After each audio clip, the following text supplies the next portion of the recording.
حبايبي واخواتي في كل مكان، بصبح ومسي عليكم.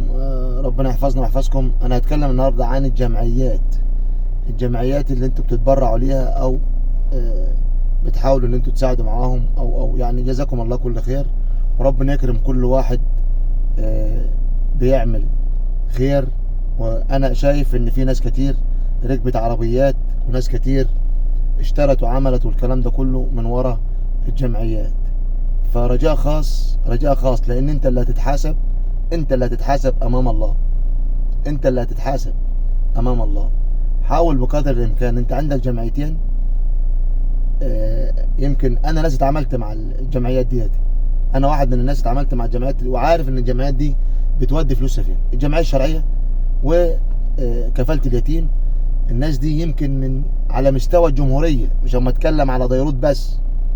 انا ما بتكلمش انا بتكلم على مستوى الجمهوريه. اتعاملت مع جمعيات كتير في كل مكان. الناس دي بتودي الحاجات فعلا اماكنها وبتدي المستحقين. اي نعم في تجاوزات وكل حاجه، في تجاوزات، مفيش مكان مفيش. الكمال لله وحده سبحانه وتعالى، عشان ما نضحكش على بعض. الكمال لله. وانا السبحان اللي عدى في رمضان، واحد كان نازل على الفيسبوك من ديروت ومن قريه من غرب، ونازل وزعنا ومش عارف وبصريه وتبع الجمعيه الشرعيه برضه، ونزلنا مش عارف ابصريه وعملنا مش عارف ابصريه، وكان مليون واحد استحق و500 واحد استحق و700 واحد استحق. ومجرد ما بعت له واحده قال لها روحي للبلد اللي انت فيها، وانا سامع ارقام وعجول وذبح وزيطه. تمام. اقسم بالله اول ما اتكلمت معاه عمل لي حظر وقادر اقول اسمه، بس مش عايز الشيخ حماد والناس اللي في الجمعيه الشرعيه المحترمين، الناس اللي فعلا ولاد اصول ومش هم يقفوا ضد حد. بالعكس الناس دي يعني الواحد ان قاعد من هنا ل100 سنه يوصف اللي من جواه ليهم، مش هنديهم حقهم، لانهم فعلا ناس محترمه وناس بنت اصول وناس اما توصل للمستحقين اللي هم اسيادنا. الناس المستحقه دي اسيادنا كلنا وليهم فضل علينا. احنا مش اما نجب على حد ولا اما ندي حد من جيبنا، كله من عند الله ورايح لله. اوعى تفكر ان انت طلعت حاجه لله، انت مطلعها من عندك، ما ربنا قادر يقطعها عنك دلوقتي. تمام.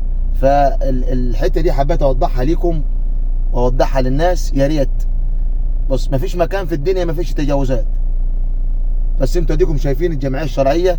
الله اكبر. يعني انتوا عندكم الجمعيه الشرعيه بديروت شريف، بسم الله، صرح عظيم، وطول عمرها بتصرف على نفسها. محدش بيدفع لها غير المتبرعين اللي ربنا يكرمهم ويجعله في ميزان حسناتهم.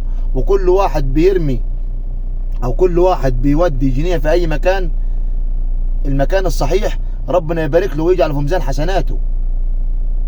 فرجاء خاص نتعامل مع الناس اللي هي فعلا بتودي المكان الصح، مش الناس اللي لما تتفشخر وتركب عربيات وتدور انتوا عارفين. انا مش عايز اتكلم كتير، نركز في موضوع، لان انت هتتحاسب على الفلوس اللي انت بتبعتها. انت هتتحاسب على الفلوس اللي انت بتبعتها لاي حد. انا بقول لكم انا واحد من الناس اتعاملت مع الجمعيتين دول. اتمنى ان الناس تخلي بالها وتركز قوي في معاملتها مع الجمعيات. انا بقول لكم كلام وشهاده لوجه الله، وقلت في كلامي في تجاوزات، مش مفيش تجاوزات. اي مكان في الدنيا فيه تجاوز. انا عندي تجاوزات. الكمال لله وحده سبحانه وتعالى. انا ما اعرفش انا ماشي صح ولا غلط، انا ما اعرفش. اللي يعرف انا ماشي صح ولا غلط ربنا سبحانه وتعالى. سيدنا عمر رضي الله عنه قال لو عثرت بغله في العراق لسئل عنها عمر. كل واحد معلق من عرجوبه زي ما بيقولوا. فخلي بالك وخلي بالك من اللي انت بتعمله، وركز في حياتك ومالكش دعوه بحد. لا تحسد حد ولا تحقد حد ولا تحقد على حد ولا تيجي على حد ولا تذم في حد ولا تتكلم في الغيبه والنميمه في ضد حد. خليك في حالك عشان ربنا يكرمك وربنا يكرمنا ويعوضنا كلنا جميعا. اقسم بالله العلي العظيم اللي احنا فيه ده بلاء مننا. اللي احنا فيه حاليا ووصلنا له والله بلاء من عمايلنا احنا. بلاء ربنا ابتلانا بالبلاء ده مننا احنا، من عمايلنا فينا، ان احنا مش بنحب الخير لبعض، احنا بنكره بعض. كلمتين وحبيت اقولها لكم واوضحها لكم. شكرا والسلام عليكم ورحمه الله وبركاته.